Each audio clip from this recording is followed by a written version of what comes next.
Some games are great for a few weeks, and then you completely forget about them.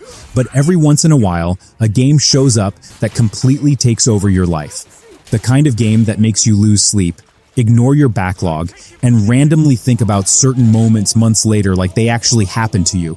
And honestly, the games in this video are exactly that. These aren't just good games. These are the rare ones that make other games feel disappointing afterward. The kind of experiences that remind you why gaming is still one of the coolest things ever made.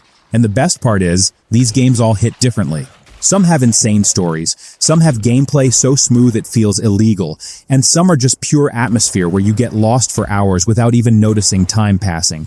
But every single one of them earns that 10 out of 10 masterpiece feeling in its own way. So yeah, if you're looking for games that genuinely live up to the hype, you're definitely going to want to stick around for this list. There are open-world games.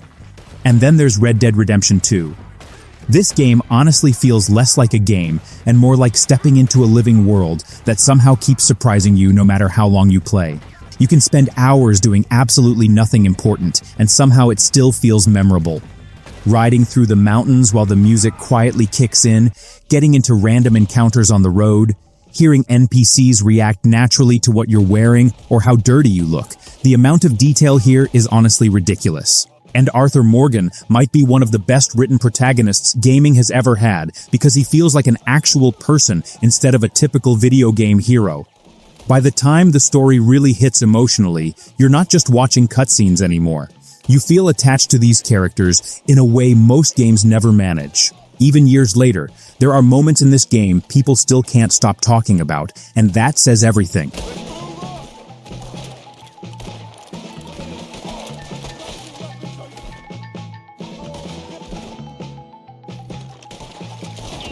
What makes The Witcher 3 so crazy is that even the side quests feel better written than entire stories in other games. You'll start playing thinking you're just gonna hunt monsters and swing swords around for a few hours, and then suddenly you're stuck in some emotional storyline about a cursed family or a broken friendship that genuinely stays in your head afterward. That's the magic of this game. It constantly pulls you deeper into its world without you even realizing it. And Geralt as a character works so well because he's not trying to be some perfect hero. He's tired, sarcastic, experienced, and honestly just feels believable in a world that's already dark and messy. The world itself still looks incredible too. Riding through Velen while storms roll in, walking through crowded cities like Novigrad, hearing tavern music in the background after a long quest. It creates this atmosphere that's hard to explain unless you've actually played it. And then there's the DLC. Most games release extra content that feels optional, but Blood and Wine honestly feels like a whole new masterpiece by itself. The combat might not be perfect, sure, but once everything comes together with the music, writing, exploration, and choices, it becomes one of those rare RPGs where you completely disappear into the world for weeks. And somehow, the next few games get even more addictive in completely different ways.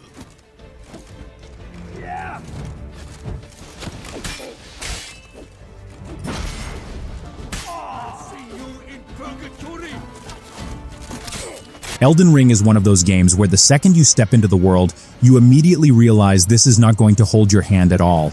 And weirdly, that's exactly what makes it so special. The game trusts you to explore, experiment, fail, and slowly figure things out on your own. And that feeling of discovery is honestly unmatched. You'll head toward one castle, get destroyed by some giant monster in 2 hits, panic roll your way out of there, and somehow end up discovering an underground city that looks like something out of a dream. Moments like that happen constantly in this game. Every time you think you've seen everything, it reveals something even crazier. What really makes Elden Ring hit differently, though, is the feeling of earning your victories. Beating a difficult boss here doesn't just feel satisfying because it's hard, it feels personal. You start recognizing attack patterns, changing builds, improving little by little, and then finally winning after getting destroyed 10 times in a row feels genuinely rewarding. And the bosses themselves are unforgettable. Some are terrifying, some are beautiful, and some are just complete nightmares that almost make you question your sanity. But somehow, the game keeps pulling you back in. The atmosphere also deserves way more credit. There are stretches in Elden Ring where barely anyone talks, yet the world still tells stories through ruined castles, broken landscapes, enemy designs, and quiet music in the background. It feels mysterious in a way modern games rarely do anymore. Instead of explaining everything, it lets your imagination fill in the gaps, and that makes the world feel even bigger. By the time the credits roll, it honestly feels less like you completed a game and more like you survived some massive adventure you'll probably never forget.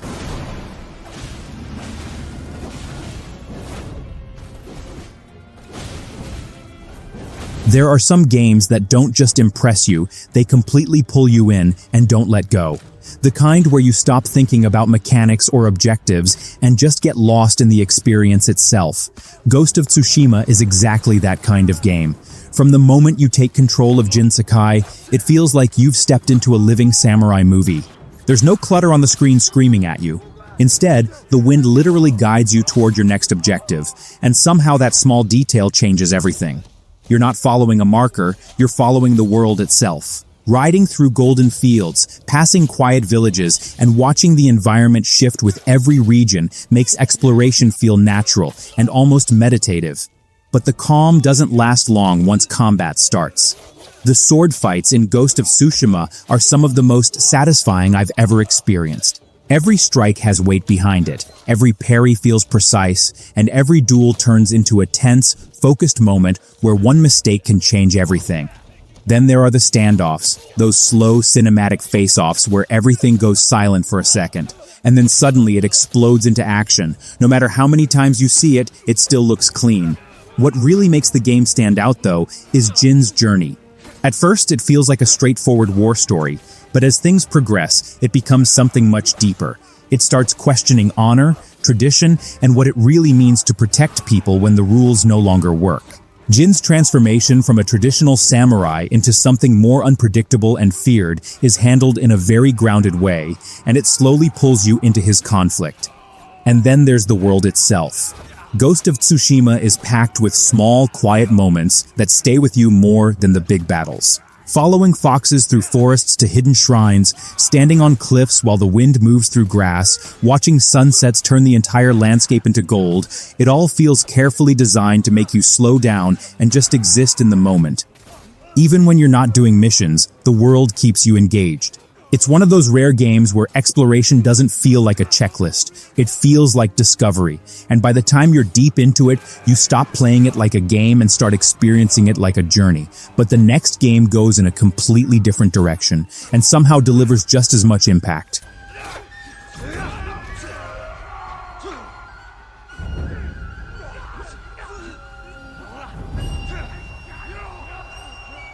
It's honestly wild how much Cyberpunk 2077 changed after launch, because the version people play now feels like a completely different experience.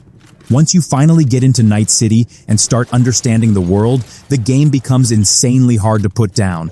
Everywhere you look, there's something happening. Neon lights everywhere, random conversations in the streets, gangs controlling different areas, giant buildings towering over you. The city feels chaotic in the best possible way, and unlike a lot of open-world games where cities just look good from a distance, Night City actually feels alive when you walk through it. What really surprised me, though, was how personal the story gets. Under all the cyberware and action stuff, this game is actually pretty emotional. V as a protagonist works because you can shape their personality naturally, and Johnny Silverhand completely steals scenes every time he shows up. Sometimes he's hilarious, sometimes he's a complete jerk, and sometimes he randomly drops lines that actually hit harder than expected. The conversations in this game feel way more grounded than people give them credit for, especially during quieter moments where characters just sit and talk instead of throwing explosions at you every 5 seconds. And gameplay-wise, the freedom is ridiculous. You can go full stealth hacker, aggressive shotgun maniac, katana build, sniper, cyber ninja. There are so many ways to approach fights that combat rarely gets boring. Then you add the music, the atmosphere, and the insane visual style on top of that, and it becomes one of those games where you genuinely lose track of time. You hop on thinking you'll do one mission, and suddenly it's 3 in the morning. That's usually when you know a game is special.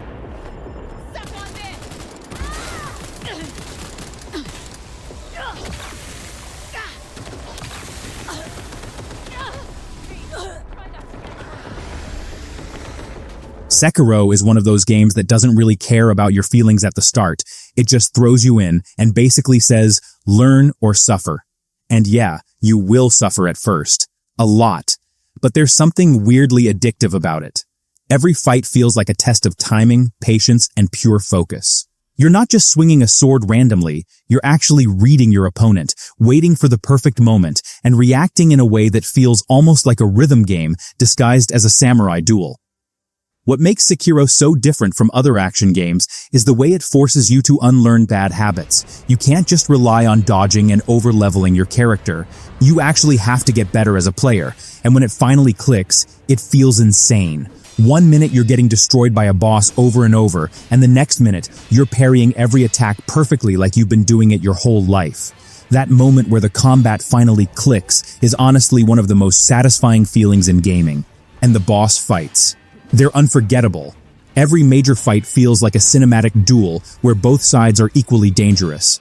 The sound of blades clashing, the pressure building up with every perfect parry, the moment an enemy's posture finally breaks and you land that finishing blow. It's tense in a way most games don't even attempt. There's no easy way through it, and that's exactly why it sticks with you. You don't just beat Sekiro, you actually earn it. And after this level of intensity, the list suddenly takes a very different turn with something much more experimental.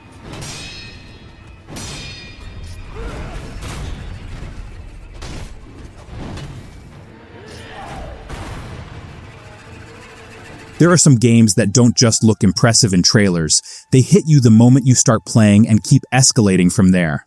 Black Myth. Wukong is exactly that kind of experience. At first, it feels like pure visual spectacle. Every fight looks like it's been lifted straight out of a cinematic, with huge bosses, dramatic camera angles, and effects that constantly try to top what you just saw a few minutes ago. But the longer you play, the more you realize there's real gameplay depth hiding underneath all that style. The combat is fast, reactive, and heavily focused on timing. You're not just attacking mindlessly, you're reading enemies, learning patterns, dodging at the right moment, and adjusting your approach in real time. Every fight feels like a test of focus, and when you finally get it right, it feels earned. What really makes it stand out is how it handles boss fights. They don't feel like simple health bars you need to drain. They feel like full characters with presence, personality, and attitude. One moment you're facing something massive that dominates the screen, and the next you're dealing with a faster, more aggressive enemy that keeps you under constant pressure. Every encounter feels different, and that keeps the pacing fresh. The transformation system and abilities also add a lot of variety. Instead of sticking to one playstyle, you're constantly switching things up, trying new tactics, and adapting to whatever the game throws at you. That variety keeps the combat loop from ever feeling repetitive. But what really sticks with you is the atmosphere. Black Myth. Wukong pulls heavily from mythology, but it presents it in a way that feels modern while still keeping that ancient, mysterious tone.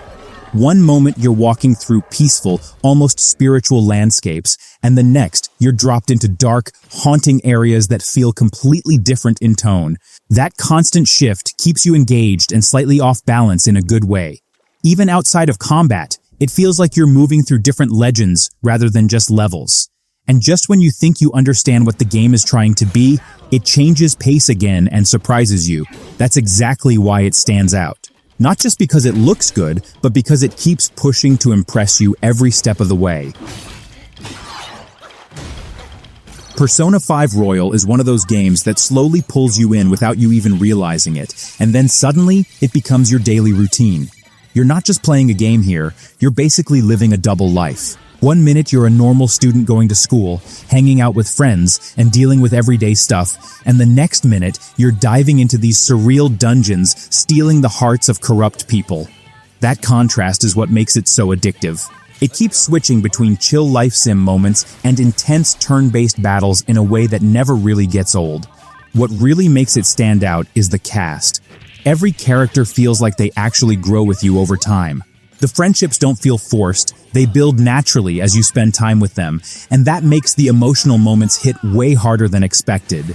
Even simple things like going to a cafe or just hanging out after school start to feel meaningful because you're actually invested in these people. And Joker, as a silent protagonist, somehow still manages to feel like he has presence in every scene, which is not easy to pull off. Then there's the style.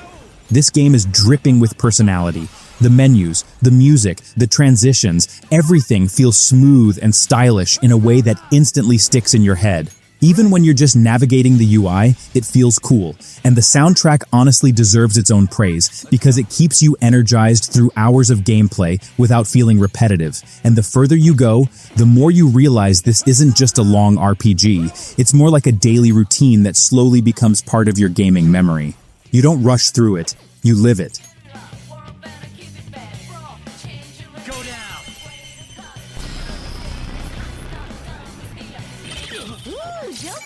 Hollow Knight is one of those games that looks simple at first, and then completely surprises you the deeper you go. At the beginning, you're just this tiny silent knight exploring a quiet, almost empty underground world. But the more you explore, the more you realize there's so much history, mystery, and emotion buried inside every corner of this place. It's not the kind of game that explains everything to you.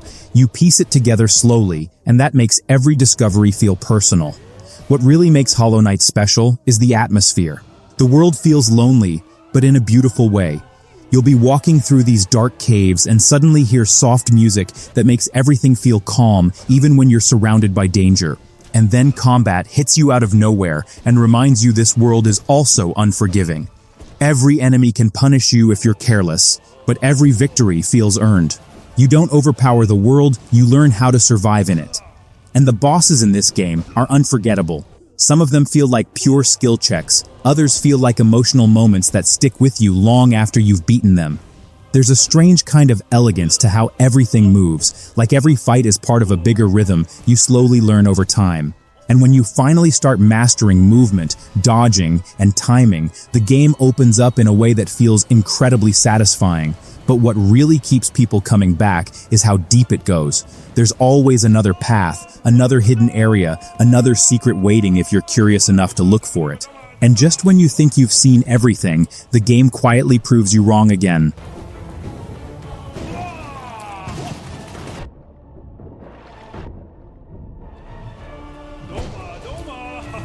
Titanfall 2 is one of those games that makes you sit there thinking, why don't more shooters feel like this? From the moment you jump into it, everything just feels fast, smooth, and insanely responsive. Running on walls, sliding into fights, chaining movement together mid-combat, it all feels natural, like the game is rewarding you for just moving properly.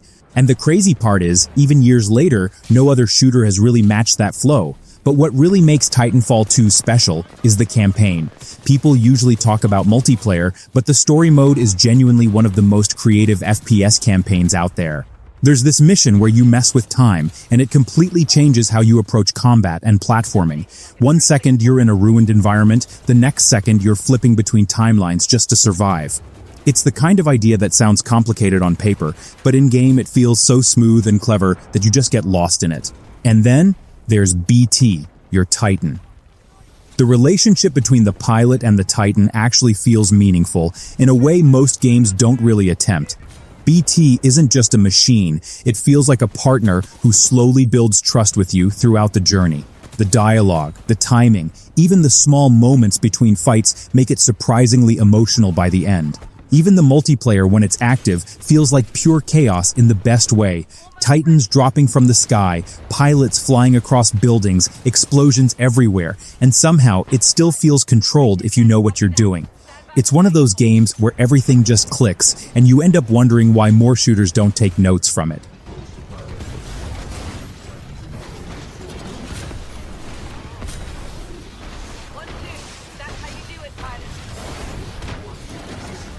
Control is one of those games that feels strange from the very first minute, but in a way that instantly pulls you in. You walk into this massive brutalist building called the Oldest House, and for a few seconds everything feels normal.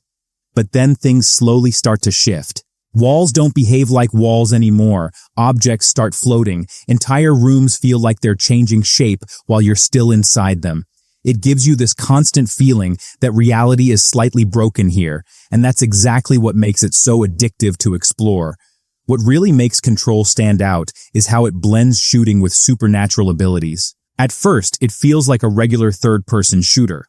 But pretty quickly, it turns into something much more interesting. You're throwing office desks at enemies, lifting yourself into the air, pulling objects straight out of the environment, and using them as weapons. And the best part is, it never feels random or messy.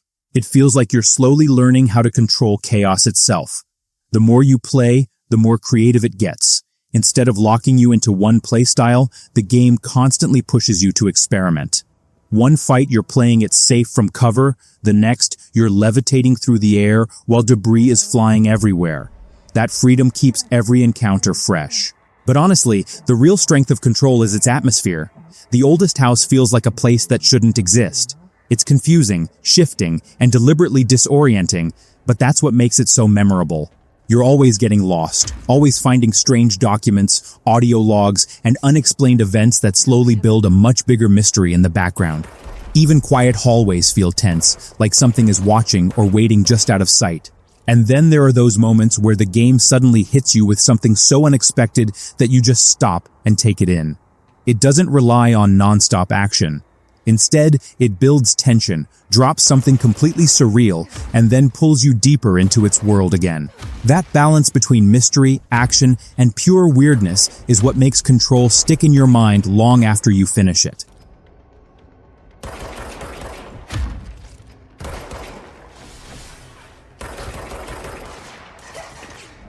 Sleeping Dogs is one of those games that quietly surprises you because you don't expect much at first, and then it just keeps getting better the more you play.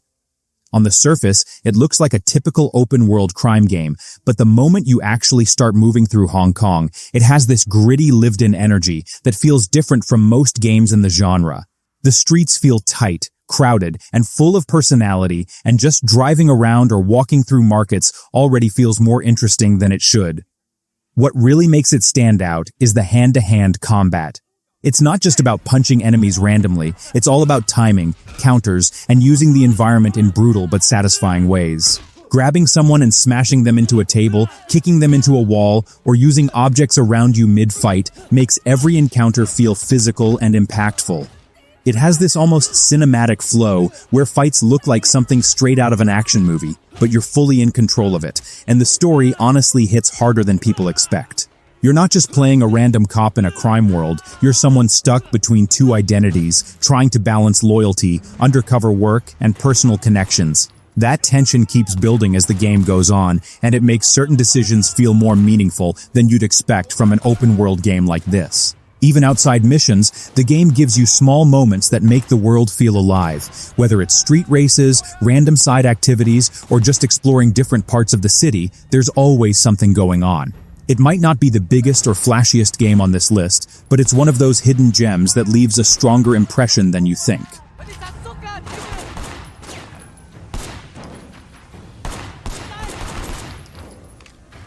Dying Light is one of those games that changes completely the moment the sun goes down.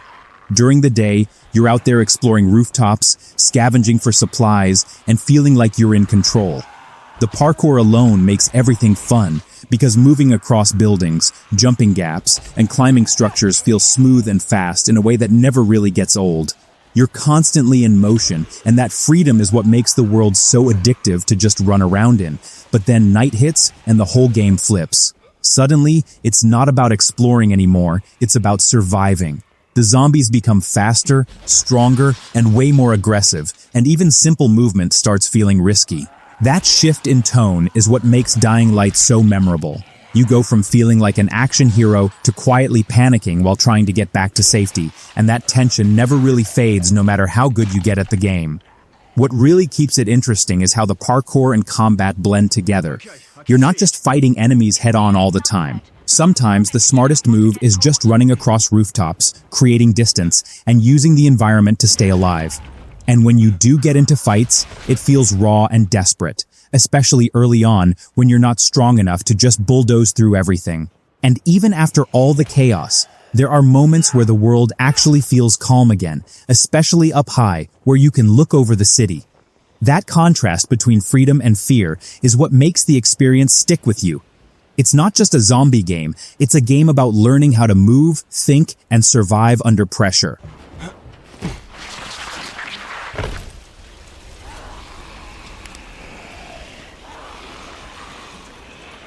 Outer Wilds is one of those games that's really hard to explain without taking away what makes it special, but I'll try. At first, it feels simple. You're just an explorer in a small solar system, traveling between planets, reading clues, and slowly trying to figure out what's going on. It doesn't look like anything too complex. No leveling up, no combat focus, nothing pushing you forward except your own curiosity. But very quickly, you realize this game isn't about power or upgrades at all. It's about knowledge. Understanding things is the only real progression system here. And that changes everything. The more you learn, the further you get. That's it. What makes Outer Wilds so unique is how alive its world feels, even though nothing is guided in a traditional way. Every planet has its own rules. Some are collapsing in real time, some are shifting and revealing new areas as time passes, and some completely change depending on when you arrive. You might think you fully explored a place, and then come back a few minutes later to find it transformed, or even gone entirely. It constantly keeps you curious. Instead of telling you where to go, the game just drops you in and trusts you to figure it out yourself. And that's where it really shines. The feeling of discovery in Outer Wilds is on another level. When you finally connect two pieces of information and realize how something actually works, it doesn't just feel like progress in a game. It feels like you genuinely understood something important. That kind of payoff is rare. Most games reward reflexes or grinding, but this one rewards curiosity, patience, and attention. There's also a quiet emotional tone running through the whole experience. Even though you're alone most of the time, it doesn't feel empty in a negative way. It feels calm, a little mysterious, and sometimes even a bit emotional in a way that's hard to describe. You start to feel connected to the world in a strange, subtle way. And when everything finally starts clicking near the end, it doesn't feel like a traditional climax. There's no big boss fight or dramatic explosion. It feels like pieces of a puzzle slowly locking into place, and suddenly, everything you've learned makes sense. Outer Wilds is not the kind of game you just finish and move on from. It's the kind of experience that stays in your head for a long time after you're done playing.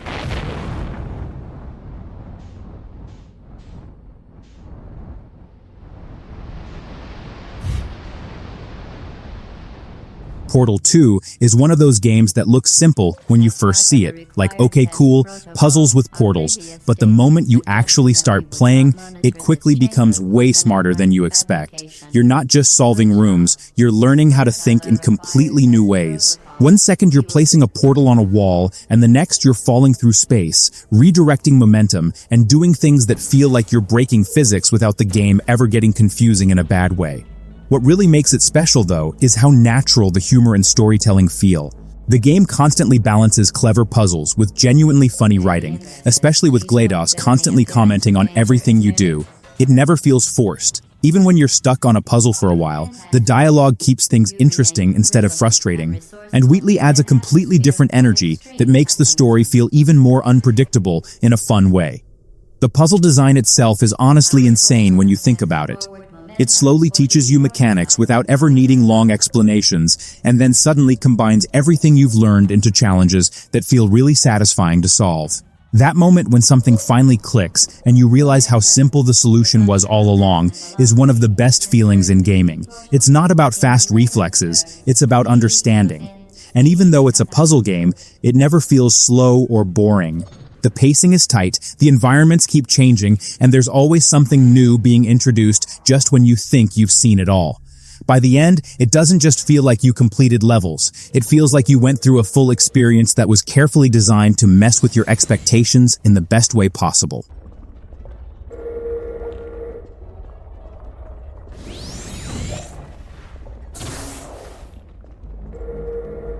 Baldur's Gate 3 is one of those games that doesn't just give you a story, it gives you a full-blown world that reacts to literally everything you do. And I mean everything. You can walk into a situation expecting one outcome, make a random decision on the spot, and suddenly, the entire direction of the story changes. It honestly feels less like you're playing a fixed game, and more like you're sitting inside a living Dungeons & Dragons campaign where every choice actually matters. What makes it so addictive is how much freedom it gives you. You're not forced into one playstyle or one correct way of doing things. You can talk your way out of fights, sneak through dangerous areas, go in full combat mode, or do something completely unexpected that the developers probably didn't even expect you to try. And somehow, the game still adapts and keeps going without breaking immersion. That level of flexibility is rare, especially in a game this big. The characters are another huge reason it hits so hard. Your companions don't just feel like party members, they feel like actual people with their own personalities, problems, and opinions. As you spend time with them, their stories start unfolding in ways that actually make you care about what happens to them. Some moments are emotional, some are chaotic, and some are just plain hilarious depending on your choices. And the combat, while turn-based, is way more dynamic than it sounds. Every fight feels like a puzzle where positioning, environment, spells, and timing all matter. You're constantly thinking, planning, and reacting instead of just spamming attacks. When things go wrong, it's usually because of your own decisions, and when things go right, it feels insanely satisfying. By the end, Baldur's Gate 3 doesn't just feel like a game you finished. It feels like a story you personally created, and that's exactly why it deserves its place on this list of 10 masterpieces.